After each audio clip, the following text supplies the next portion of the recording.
వినుచున్న మీతో నేను చెప్పునదేమనగా, మీ శత్రువులను ప్రేమించుడి, మిమ్మును ద్వేషించు వారికి మేలు చేయుడి, శపించు వారిని దీవించుడి, మిమ్మును బాధించు వారి కొరకు ప్రార్థన చేయుడి.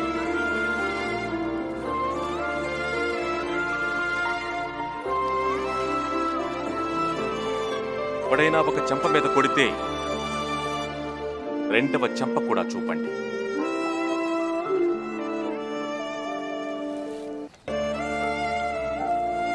మీ పై వస్త్రం ఎవరైనా తీసుకుంటే మీ అంగీని కూడా ఇవ్వండి. నిన్నడిగే ప్రతి వానికి ఇవ్వండి. మీకున్నది ఎవరన్నా తీసుకుంటే దాన్ని మరల అడగవద్దు. ఇతరులు మీకెలాగూ చేయాలని కోరుదురో అలాగే మీరు వారికి చేయుడి.